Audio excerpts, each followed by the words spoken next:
Atos dos Apóstolos, capítulo 3.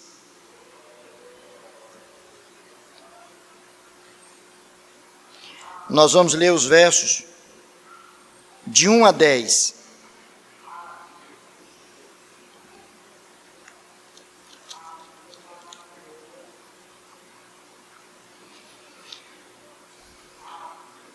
Atos 3, de 1 a 10. Assim nos diz a palavra do Senhor.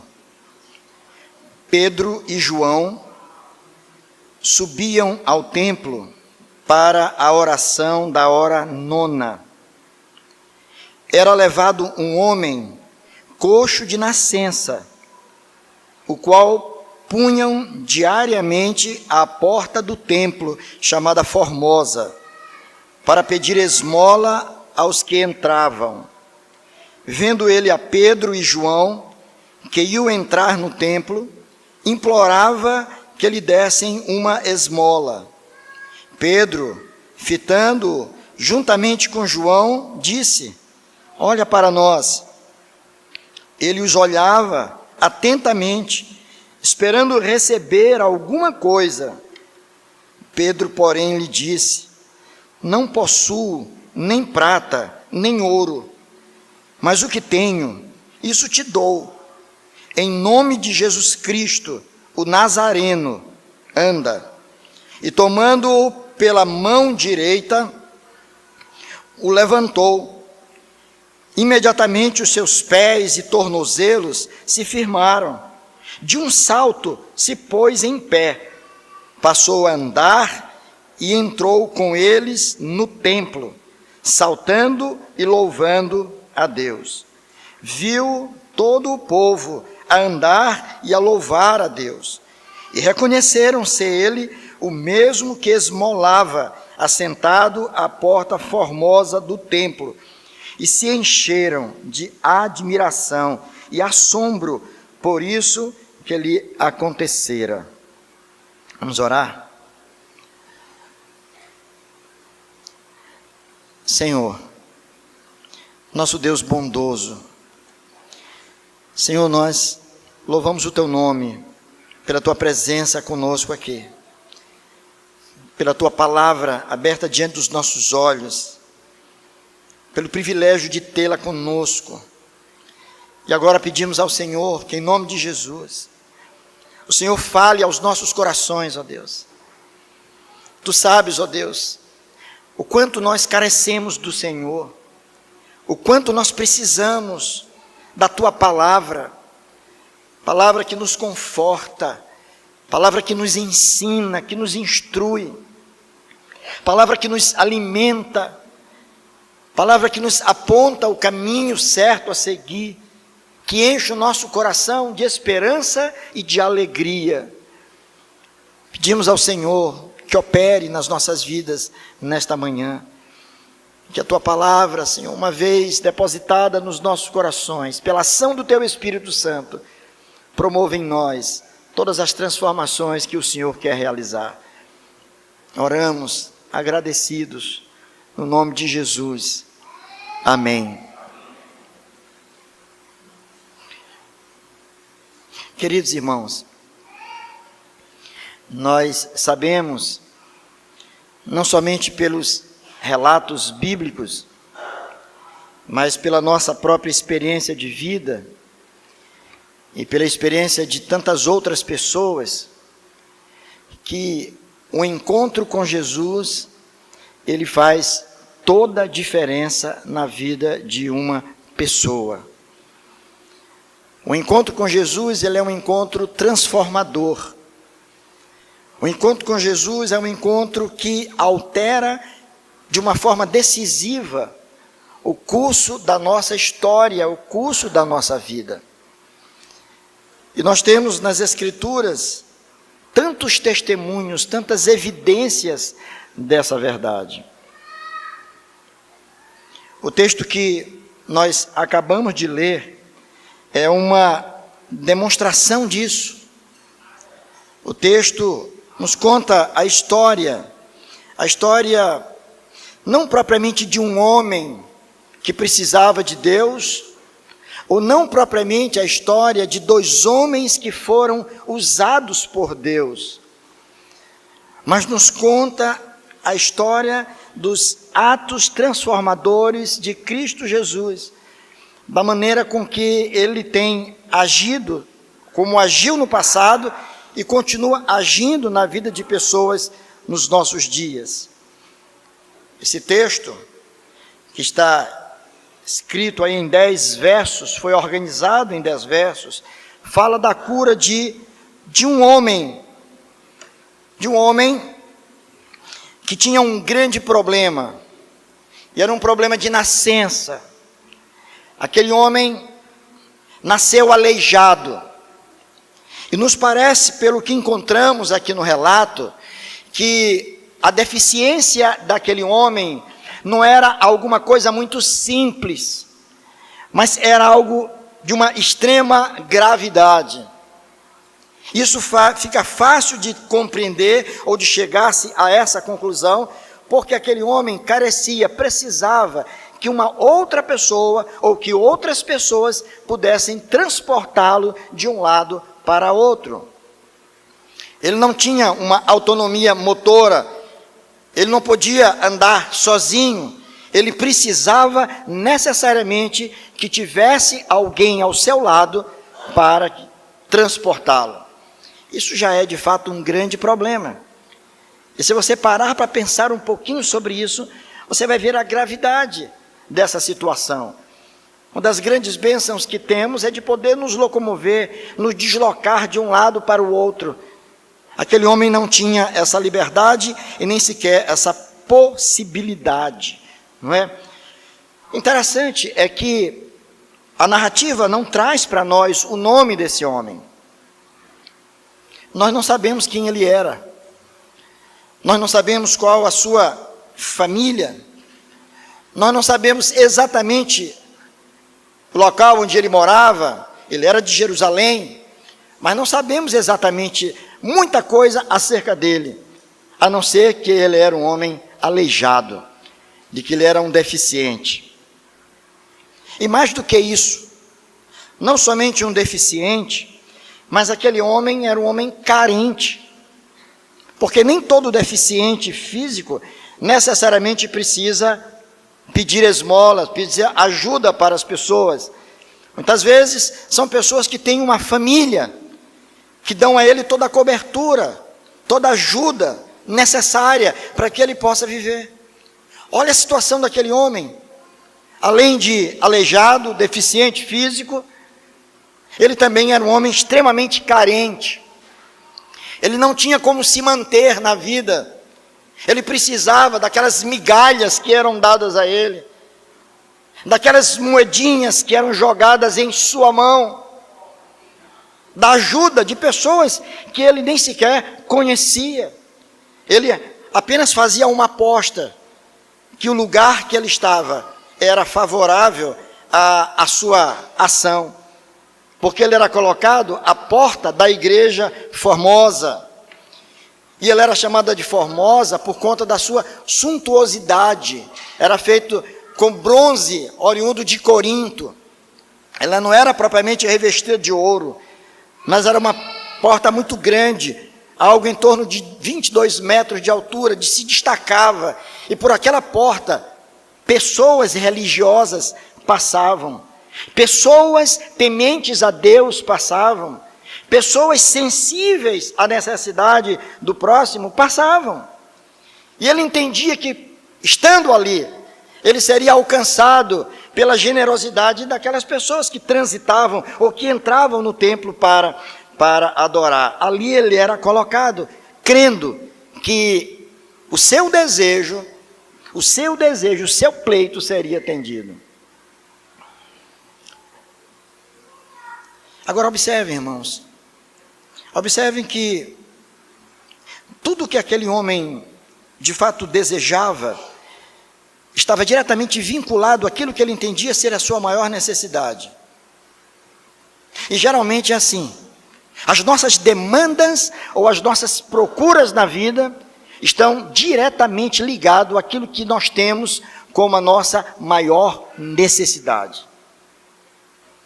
Aquele homem entendia de que a sua maior necessidade era, de fato, poder se manter na vida, de ter algum dinheiro para ajudá-lo. Ele parece-me que já estava perfeitamente satisfeito com aquela condição que lhe fora imposta desde o nascimento. Ele não acreditava que alguma coisa nova pudesse acontecer. Ele não compreendia que tinha alguém que poderia ajudá-lo. E eu até acredito que ele já tivesse ouvido falar de Jesus, do ministério de Cristo, dos feitos de Jesus.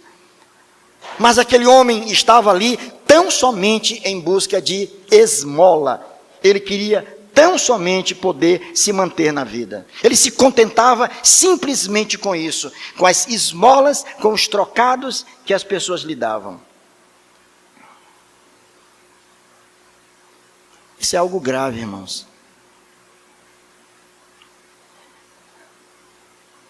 Isso é algo grave, porque muitas vezes nós vivemos exatamente assim, sujeitos a migalhas, por conta daquilo que nós achamos que traz satisfação para as nossas vidas. Por mais que essas migalhas sejam vultosas, mas tudo aquilo que o mundo pode nos oferecer é migalhas diante daquilo que Deus pode nos dar verdadeiramente. E muitas vezes nós não acreditamos que algo novo pode acontecer. Nós não acreditamos que um encontro com o Senhor pode, de fato, alterar completamente o curso da nossa vida, da nossa história. E por isso nós nos satisfazemos com uma vida extremamente, perdoe-me a expressão, medíocre. Apesar de religiosos, apesar de nos assentarmos nos bancos das igrejas muitas vezes, mas nos contentamos com aquilo que o mundo pode nos oferecer, que chega a nós, embalado, envolvido numa embalagem de alegria, de satisfação e de contentamento, mas que nem se compara com a alegria verdadeira que somente Jesus Cristo pode dar. Aquele homem, ele já era um homem maduro, ele não era um jovenzinho, ele não era um adolescente, ele já tinha mais de 40 anos. Então vejam que há 40 anos ele vivia naquela condição. Há 40 anos ele vivia com a impossibilidade de andar.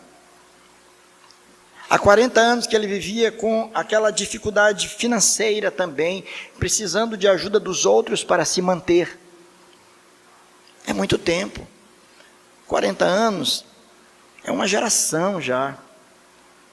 É o suficiente para que alguém perca as esperanças. É o suficiente para a gente acreditar que nada novo pode acontecer. Há pessoas que convivem com um problema há tanto tempo, 10, 20, 30, 40 anos. E eles se acostumaram com isso. Eles acham que é assim mesmo que se tem que viver, é o que Deus reservou para mim. E se contentam muitas vezes com migalhas, sem entender que o Senhor pode verdadeiramente mudar completamente essa história, transformar completamente, fazer algo novo, maravilhoso surgir, completamente diferente. O inimigo quer que nós acreditemos que nós temos que ficar prostrados, escravizados às nossas deficiências. Ele quer nos fazer entender que nós devemos nos contentar com o pouco que conseguimos juntar daquilo que cai na nossa mão, na nossa vida, sem deixar de nos levar a acreditar que algo extremamente maravilhoso pode acontecer nas nossas vidas, apesar da nossa idade, apesar do tempo que convivemos com um determinado problema. E essa situação não necessariamente pode ser vista como uma necessidade física, no caso aqui foi, mas tantos outros problemas, problemas existenciais, problemas de saúde que se enfrenta, problemas profissionais na área do exercício da nossa função social, problemas familiares, Quantas famílias não são solapadas, maltratadas, chicoteadas por situações que causam infelicidade, dor e tristeza. E muitas vezes já não se acredita mais que algo novo possa acontecer. Isso é lamentável. Essa história chega para o meu coração, irmãos, como um derramar de esperança, de alegria, ao saber que um homem com mais de 40 anos, vivendo numa condição infeliz, teve a sua vida completamente transformada. Em nome de Jesus, algo maravilhoso aconteceu na vida daquele homem. Algo extraordinariamente belo aconteceu. E a narrativa começa falando que Pedro e João, que foram exatamente os instrumentos que Deus usou para operacionalizar aquele ato maravilhoso na vida daquele homem carente, Pedro e João eram apóstolos, eram homens de Deus, mas eram homens de oração, irmãos.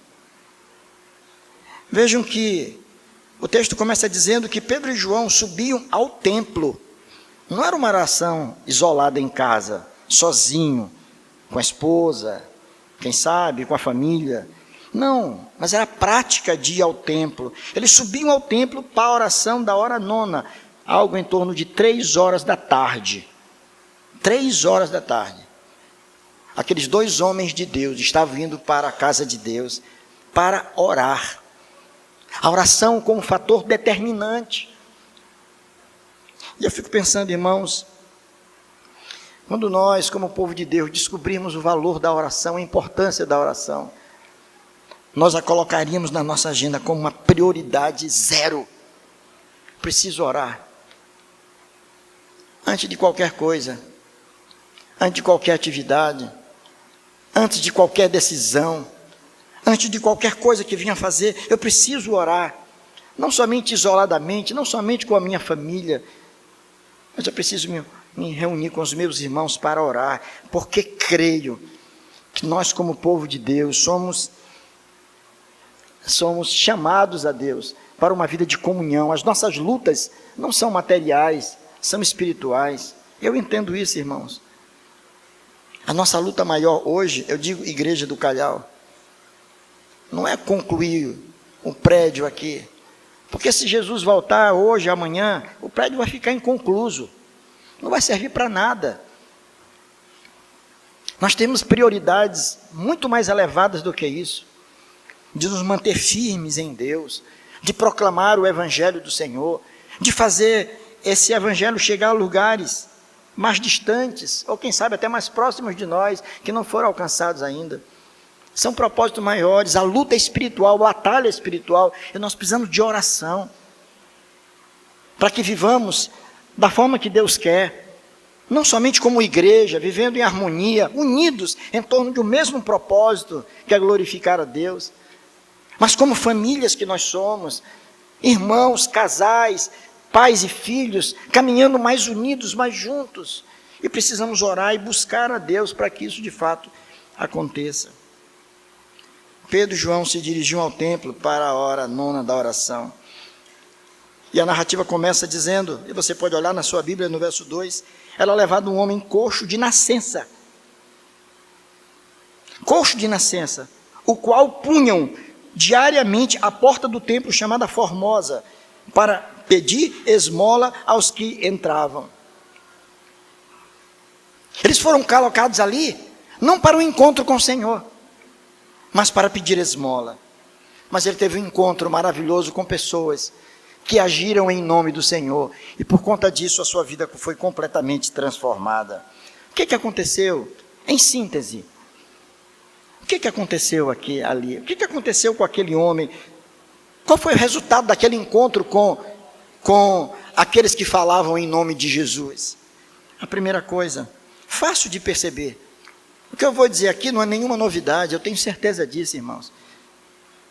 E eu não preciso necessariamente trazer alguma coisa inédito para que os irmãos possam entender que Deus está falando ao coração. Muitas vezes nós passamos por cima na Bíblia de coisas tão simples, lições tão simples.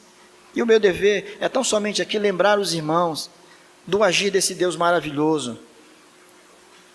O texto vai dizer que aquele homem, por conta daquele encontro, ele foi curado. Simplesmente isso. Agora pense sobre isso. A história daquele homem foi mudada, ele foi curado. Ele era coxo, ele era aleijado, ele não podia andar, Há 40 anos era essa a sua condição.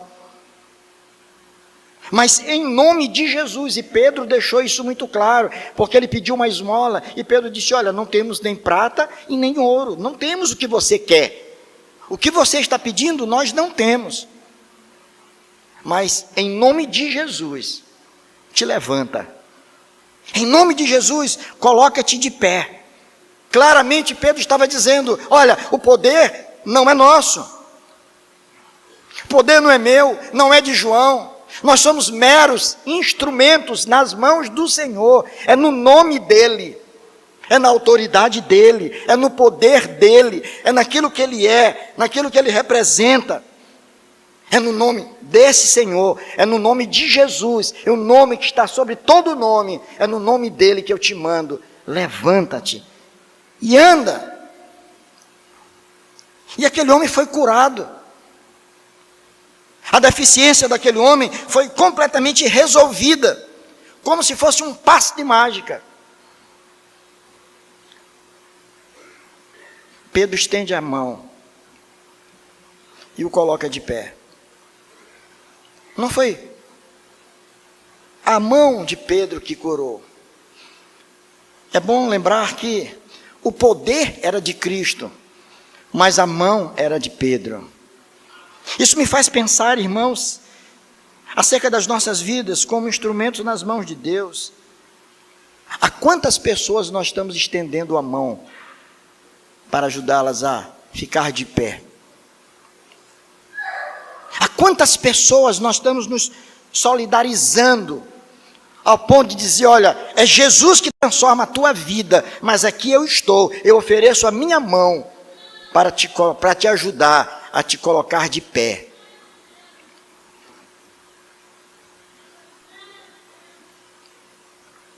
Aquele homem foi curado.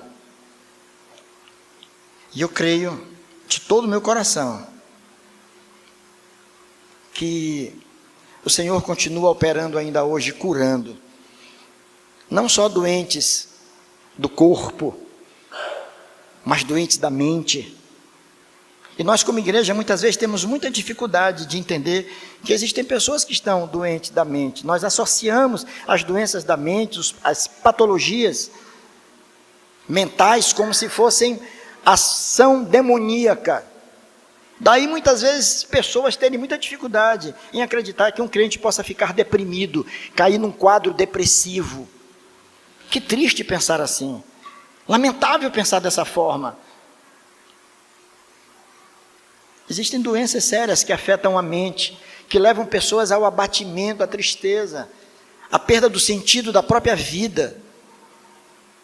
Há problemas não só existenciais do corpo, da mente, mas problemas nossos, nas nossas famílias, nas nossas casas, na luta com os nossos filhos, por encaminhá-los, levá-los para o bom caminho.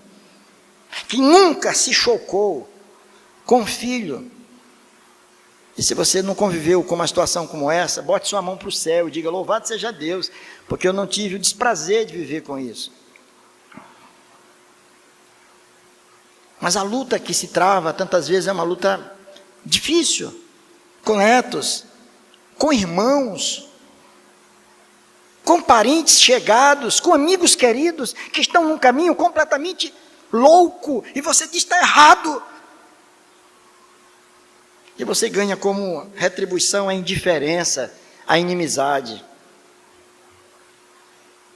Mas cremos firmemente que Deus pode mudar, sim, Deus pode curar o enfermo, seja da mente, do corpo, dos problemas familiares, sociais, seja do que for. Aquele homem foi curado pelo poder do Senhor Jesus. E nós, como crentes em Cristo Jesus, não podemos deixar de acreditar nisso.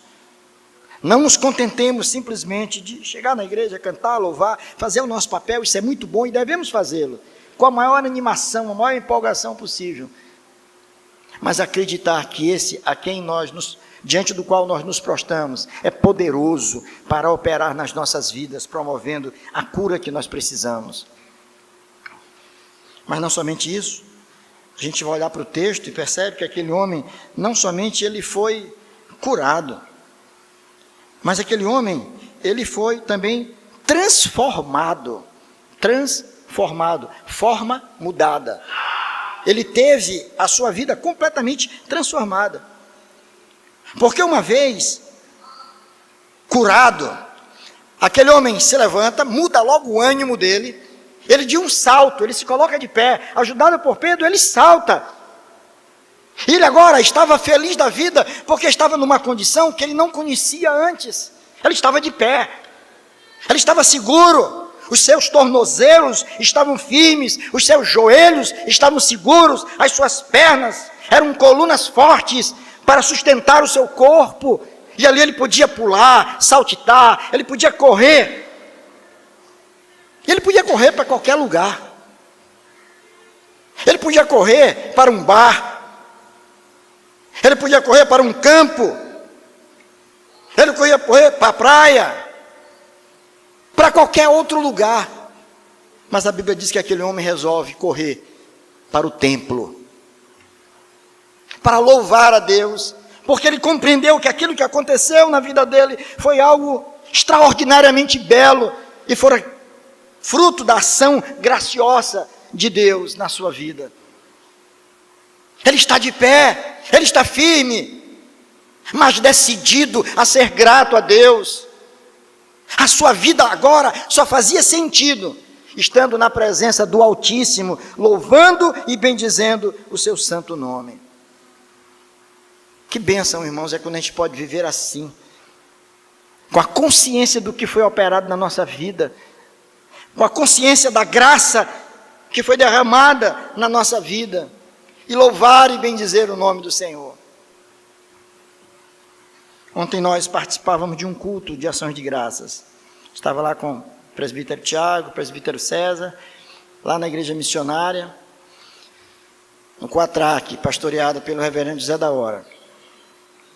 E ele resolveu fazer um culto de ação de graças, porque ele esteve enfermo, muito mal, no hospital, e sentiu até que os seus dias tinham terminado ali.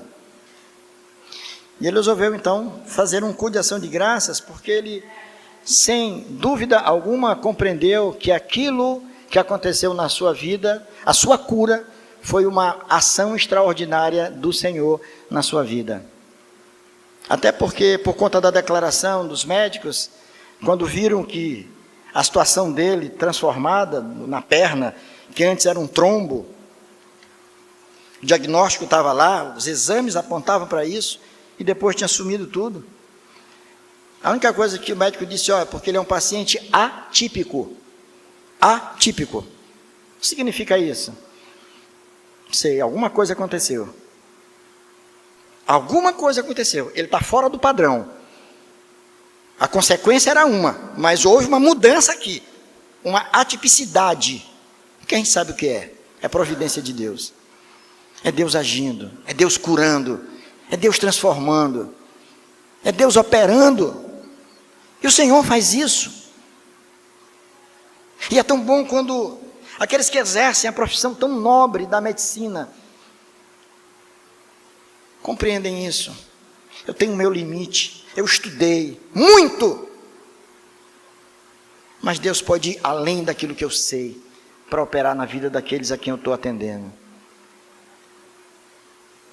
A dependência da graça de Deus. Aquele homem foi transformado, aquele homem deixou de ser um pedinte. Olha só, ele era um pedinte, depois daquele encontro ele passou a ser um adorador. Ele era alguém jogado na porta do templo, agora ele estava dentro do templo glorificando a Deus. Olha que mudança, olha que transformação. Percebam, ele não só foi curado, e nós podemos ler o texto e parar bem aí, dizer, bem, essa história aqui é de homem que foi curado, deixou ir para adiante. Não, mas ele foi transformado. Era uma outra vida, uma outra disposição interna do seu coração. Aquele homem que antes abria sua mão para pedir esmola, agora a estende para adorar ao Senhor. Olha que mudança, olha que transformação.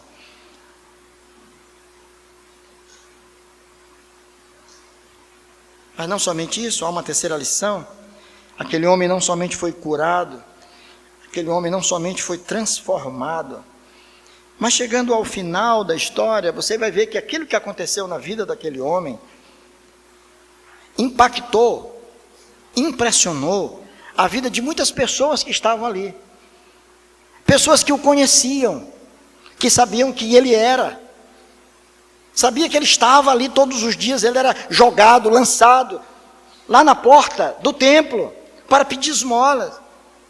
E agora ele está circulando, andando depressa de um lado para outro. Aquilo impactou a vida de todas aquelas pessoas que o conheciam. Então eu posso afirmar aqui, sem medo de errar, que aquele homem, além de ter sido curado, além de ter sido transformado, aquele homem foi instrumentalizado por Deus.